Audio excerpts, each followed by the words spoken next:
Next हम बात करते हैं ज्वर के विशिष्ट लक्षण। सामान्य लक्षण देख लिए, अब विशिष्ट लक्षण क्या-क्या देखने को मिलेंगे, तो वो अलग-अलग तरीके से है।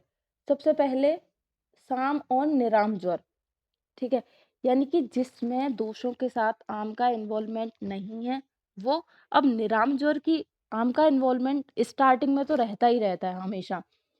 आम का इन्वॉल्वमेंट कब नहीं रहता है? जब ज्वर का ठीक होने का टाइम आता है, तब ज्वर जो है वो पहले क्या होता है, पाचन की स्थिति आती है। देखो मैं आपको ऐसे समझाऊं, दोषों की पाक अवस्था के आधार पर, यानी कि अगर पाचन नहीं हुआ है, आम का पाचन नहीं हुआ है, दोषों का पाचन नहीं हुआ है, तब हम बोलेंगे आम ज्वर। जब पाचन चल रहा है तब हम बोलेंगे पच्यमान ज्वर।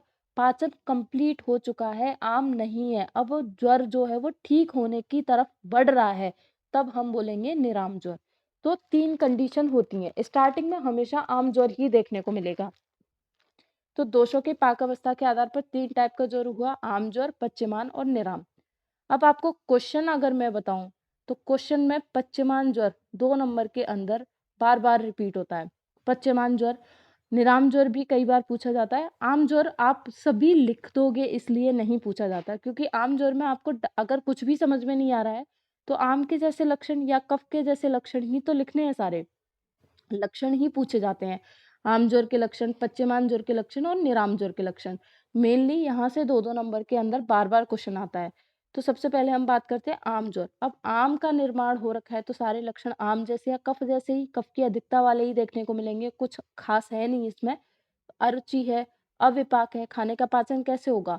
आम बन रखी है, अपक्व रस धातु है, उसने आम का निर्माण कर रखा है, जठराग्नि मांद्य है, तो ना तो उसको भूख लगेगी, अगर खा भी लिया तो उसको पाचन नहीं होगा। हृदय का शुद्ध ना होना, रस धातु विकृत है, अपक्व अवस्था में तो हृदय तो शुद्ध हो ही नहीं सकता। दूसरा, त्रिदोष प्रकोप हो रखा है, आम बढ़ी हुई है, कफ बढ़ा रहेगा, इसलिए इस व्यक्ति को तंद्रा की स्थिति रहेगी कि ना तो ढंग से सोएगा ना ही जगेगा, आलस्य रहेगा, रल्लास नोजिया जैसी फीलिंग रहेगी और स्तब्धता वो आम है, पूरी बॉडी में फैली हुई है, इसकी वजह से जकड़ाहट और गुरुता वाली फीलिंग रहेगी। और अगर मल प्रवृत्ति होती है तो मल कैसा आएगा? आम युक्त मल आएगा। आपको बता दिया आम मल या निराम मल क्या होता है। और है बहुमूत्रता।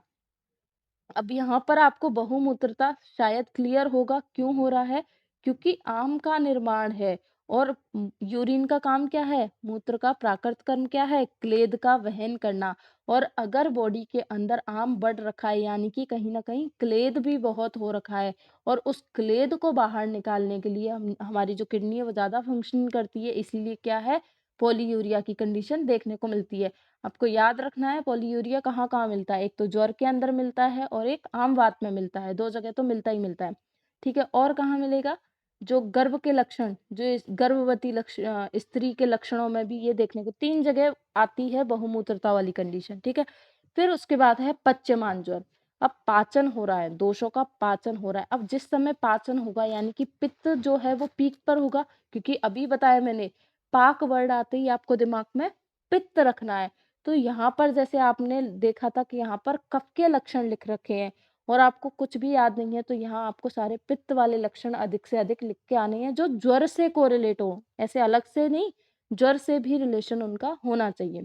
तो देखिए कोटेशन में क्या है, ज्वर वेगो अधिकस तृष्णा, यानी कि क्या है, अब पित्त बढ़ा हुआ है, पित्त भी उष्ण है, उस उष्णता के कारण इसको ज्वर जो वेग आएगा, यानी कि जो संताप होगा, जैसे बोलते हैं हाई डिग्री फीवर आएगा, यहाँ पर फीवर इसको बहुत ज्यादा हाई रहेगा, तो ज्वर के वेग की तीव्रता बढ़ जाएगी। दूसरा, अधिकस तृष्णा, तृष्णा इसको बार बार बहुत ज्यादा लगेगी बढ़ी हुई पित्त की उष्णता के कारण। फिर क्या होगा, ज्वर वेगो अधिकस तृष्णा प्रलाप श्वसन भ्रम, क्या क्या होगा इसको, श्वास तेज तेज लेगा, ब्रीदिंग रेट इसकी क्या है, बढ़ जाएगी, बार बार ये श्वास लेगा, श्वास नहीं आएगी, भ्रम चक्कर आएंगे, मूर्छा जैसी स्थिति में तो नहीं जाएगा लेकिन चक्कर ही आएंगे पित्त के बढ़े हुए होने के कारण।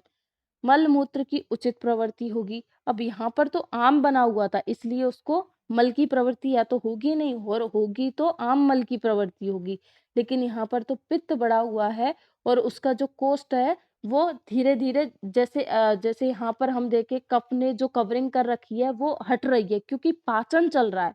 आम का पाचन चल रहा है, पच्यमान मतलब जो पित्त बढ़कर आम को पचा रहा है, तो उस आम की कवरिंग धीरे-धीरे स्रोत से हटने लगेगी, तो सभी चीज़ें अब क्या है, बैक टू नॉर्मल, धीरे-धीरे नॉर्मल होने लगेंगी।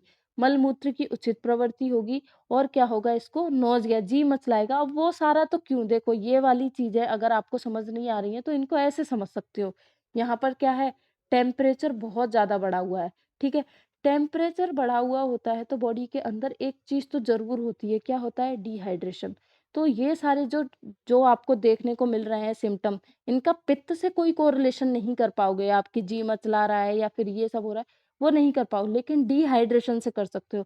यहाँ पर क्या है, डिहाइड्रेशन देखने को मिलेगा, इसीलिए आपको ये नोज़िया वाली कंडीशन है, ये सारी देखने को मिलती हैं। तो पच्यमान अवस्था में क्या है, बढ़ी हुई उष्णता के कारण शरीर के अंदर डिहाइड्रेशन, तो उससे और भी आपको जो भी लक्षण याद आए वो भी आप लिख सकते हो। फिर है निराम लक्षण। निराम लक्षण के अंदर यानी कि क्या हो रहा है, अब वापस से ज्वर जो है, ज्वर का जो काल है वो खत्म हो रहा है, व्यक्ति धीरे धीरे ठीक होगा। ठीक है, तो क्या होगा, यानी कि स्टार्टिंग किसने करी थी, ज्वर का मेन कारण तो कौन बना, आम बना, वो किसकी वजह से, जठराग्नि की वजह से स्टार्टिंग इसने करी।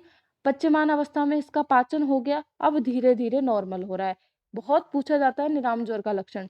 शुत शामता लघुत्वम च गात्राणाम ज्वर मार्दवम।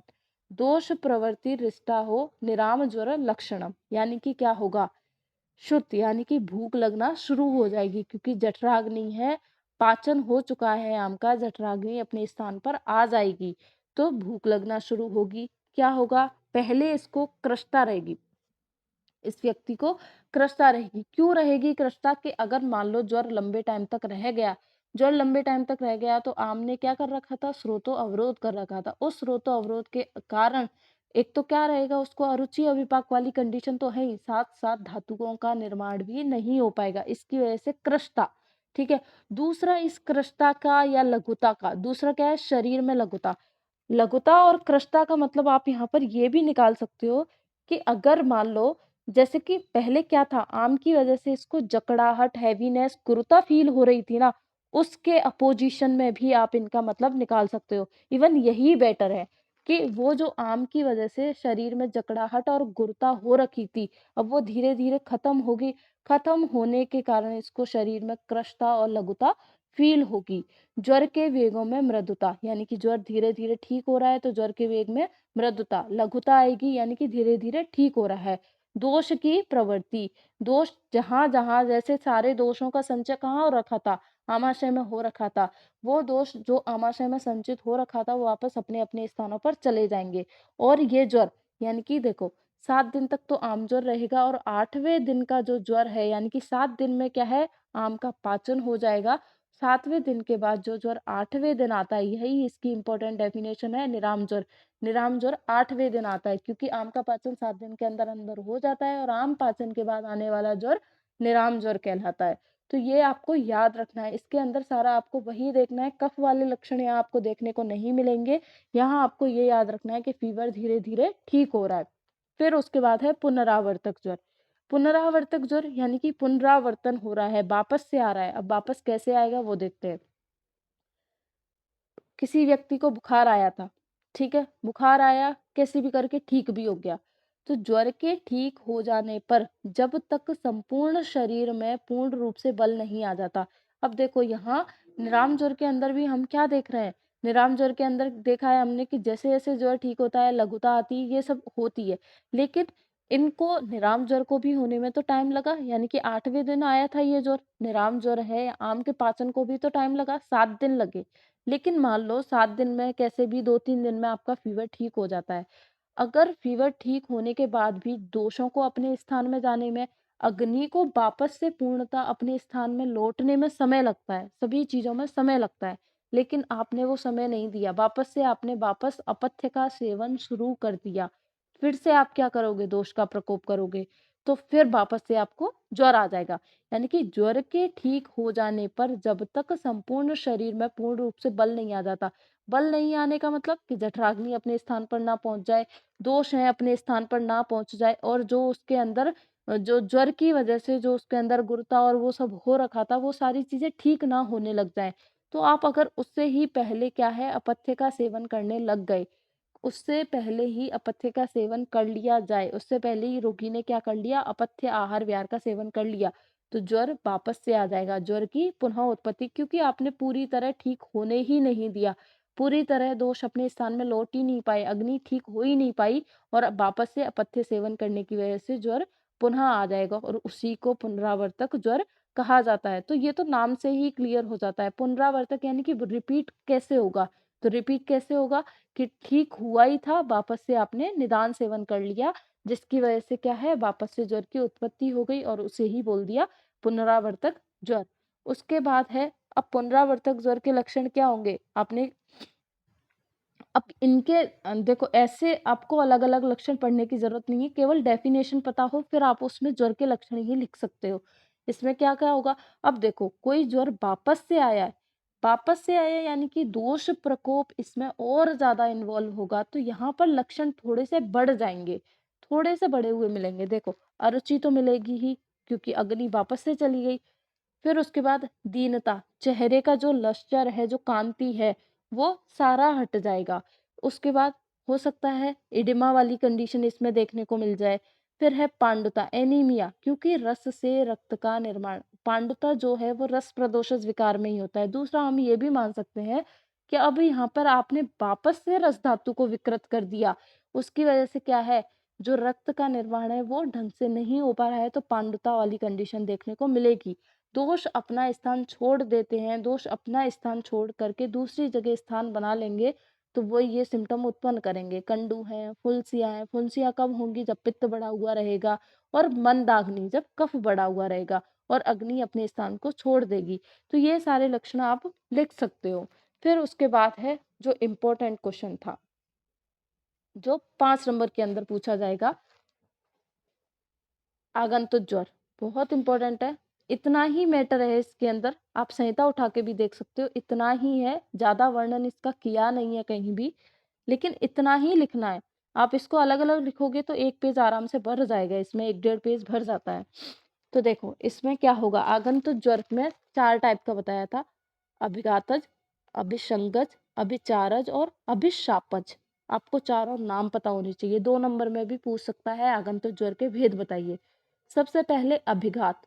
अभिघात नाम से ही क्लियर है यानी कि चोट लगी है, कोई ना कोई चोट लगी है, अर्थात चोट लगने से। अब चोट किस किस की लग सकती है? पहले जब युद्ध हुआ करते थे तब होते थे ये ज्वर। अब युद्ध में तलवार चलती थी और तोप वगैरह बहुत सारी चीजें होती थी, जो लड़ाई होती थी, उसकी वजह से, चोट लगने की वजह से जो ज्वर आता था उसको बोल दिया अभिघात ज्वर। अब देखो चोट लगने से, तलवार से लगी है, किसी ने पत्थर मार दिया, लकड़ी से दे दी, थप्पड़ दे दिया। अब ये वाला ज्वर है छोटे बच्चों में बहुत देखने को मिलता है। स्कूल में जाता है, अगर टीचर ने मार दिया, थप्पड़ दे दिया, घर आते ही बुखार आ जाता है। ये छोटे बच्चों के अंदर देखने को मिलता है। या घर में भी कई बार किसी ने कभी भी थप्पड़ नहीं खाया, पहली पहली बार खाया तो रो रो के उसको बुखार आ जाता है, ये सच में होता है। तो थप्पड़ से, दांत आदि से अभिघात हो जाने पर अभिघात ज्वर आता है। अब इसमें कैसे कैसे लक्षण मिलेंगे, वेदना होगी, शोथ होगा, ज्वर होगा और विवर्णता, डिस्कलरेशन हो जाएगा स्किन का। अब अभिघात होगा तो ब्लड निकलेगा, ब्लड निकलेगा तो डिस्कलरेशन तो होगा ही होगा। अब ब्लड निकलेगा, चोट लगी है तो इन्फ्लामेशन भी होगा। तो ये लक्षण यहाँ पर देखने को मिलते हैं, वेदना, ज्वर, शोथ और विवर्णता। अब चोट के लिए आपको लिख ही दोगे आप लोग कि किस किस से चोट लग सकती है। फिर है अभिसंगज। अभिसंगज देखिए किस वजह से होगा, काम क्रोध, ये मेनली होता है मानसिक विकार की वजह से, ठीक है, क्योंकि ये काम क्रोध भय शोक भूत प्रेत ये सारे मानसिक विकार हैं। अगर आपका जो मन है, जो सत्व है वो कमजोर है, उसकी वजह से जो ज्वर आएगा वो होगा अभिसंगत। किसी को बहुत ज्यादा गुस्सा आता है, जल्दी गुस्सा आता है, तो काम क्रोध भय डर की वजह से, देखा होगा छोटे बच्चे डर जाते हैं, उनको बुखार आ जाता है। काम क्रोध भय शोक व भूत प्रेत से आसक्त जिन व्यक्तियों को ज्वर होता है उनको बोला जाता है अभिसंगज। तो अभिसंगज में आपको, क्योंकि देखो इनके लक्षण तो सबके ऑलमोस्ट सेम ही देखने को मिलेंगे, कुछ नहीं है, ज्वर में ज्वर तो आएगा, पेन भी होगा, ये सब तो होगा ही।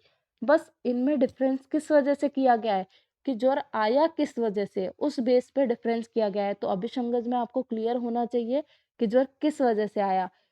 गुस्से की वजह से आया, डर की वजह से आया, भूत-प्रेत की वजह से आया, बोलते रास्ते चल गए तो भूत लग गया, प्रेत लग गया, वो सब बातें होती हैं जो भी है।